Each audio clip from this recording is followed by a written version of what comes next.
সন্ধিয়া হোৱাৰ লগে লগে হাতী আহে আৰু কাৰেণ্টটো আমাৰ 1 মিনিটো নাথাকে। এই কেইদিনমান ধৰিতো আৰু বেছিয়েই নাই, মানে অলপ 2 মিনিটৰ কাৰণে আহিলে 1 ঘণ্টা 2 ঘণ্টা নাথাকে। কিন্তু আমাৰ হাতীলৈ আমাৰ চোতালৰ ওপৰেদি যায় সদায়। একবাৰ নাহে নহয় বোলে, একবাৰেই আহিছে, 3বাৰ 4বাৰকৈ হাতী 2টা 4টা 10টা এনেকৈ আহিয়েই থাকে। কিন্তু আমি কাৰেণ্টটো নাপাওঁ সেইটো সময়ত। আমি কি জীয়াই থাকিব লাগিবতো আমাৰ ল'ৰা ছোৱালীবিলাকক লৈ। কাৰেণ্টটো কাটি দিয়ে আৰু বৰষুণৰ টোপাল কাৰেণ্টটো কাটি দিব। আৰু এইকেইদিনটো আমাৰ মানে কাৰেণ্ট বুলিবলৈ নায়েই। গোটেই দিনটোৰ ভিতৰত 24 ঘণ্টাৰ ভিতৰত আমাৰ 1 ঘণ্টা কাৰেণ্ট আছে বুলি ক'লেও মানে মিছা নহ'ব।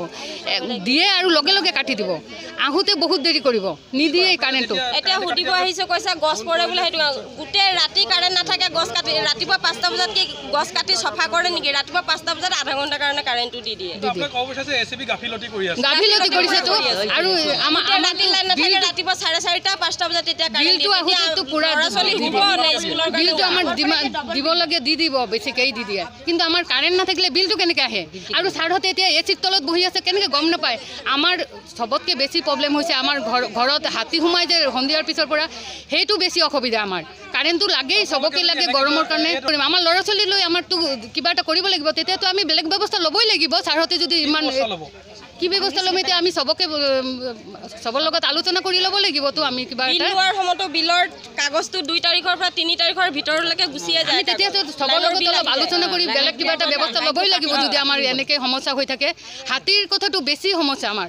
আমি ল'ৰা ছোৱালী লৈ কেনেকৈ ওলাই যাম? হাতীটো মানুহে চকুৰে নেদেখে, এন্ধাৰত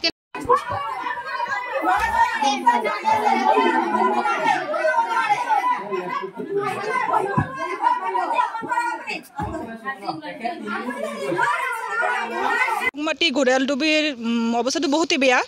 এইটো 24 ঘণ্টাৰ মাজতে 1 ঘণ্টা ভালকৈ কাৰেণ্ট নাথাকে। এইটো ফোন কৰিলে ফোন নুঠায়, এইটো ফোন ছুইচ অফ থাকে। আৰু কমপ্লেইন কৰি আছোঁ, মই কিমান মাহৰ পৰা কমপ্লেইন কৰি আছোঁ, এইবাৰ কোনো ৰেছপন্স নাই। তো মই জুন 13ত মই আহি আছোঁ। তো মই এইটো ৰাজীৱ দা আৰু এইটো দিদি আৰু কিবা বেতমহলৰ আৰু মানুহ মই আহিছিলে ইয়াতে, কিন্তু কিবা ৰেছপন্স পোৱা নাই। 10 দিনৰ টাইম দিছিলে আমালোকৰ, কিবা ৰেছপন্স পোৱা নাই। এইটো SDO ছাৰে দিছিলে, কৈছিলে জুলাই ফাৰ্ষ্ট উইকত আমালোকৰ না প্ৰথমতে মই MLA ছাৰৰ লগত কথা পাতিছিলোঁ। প্ৰথমতে মই MLA ছাৰক মেছেজ কৰিছিলোঁ। মেছেজ কৰাৰ পিছত MLA ছাৰে SDO ছাৰৰ লগত কথা পাতিলে। SDO ছাৰে ক'লে আমালোকৰ জুলাই ফাৰ্ষ্ট উইকত আমালোকৰ প্ৰব্লেমটো ছল্ভ কৰিব।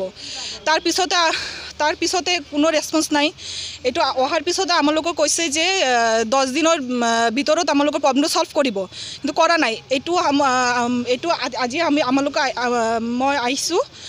অহাৰ পিছতেও আমালোকৰ কিবা 2-3 দিনৰ পৰা ইমান ল' ছেডিঙৰ প্ৰব্লেম হৈ আছে, ভল্টেজৰ প্ৰব্লেম হৈ আছে। এতিয়া ফ্ৰিজত কোনোবা বস্তু ৰাখিলেও ঠাণ্ডা নহয়, এইবাৰ ইনভাৰ্টাৰৰ চাৰ্জ নাথাকে।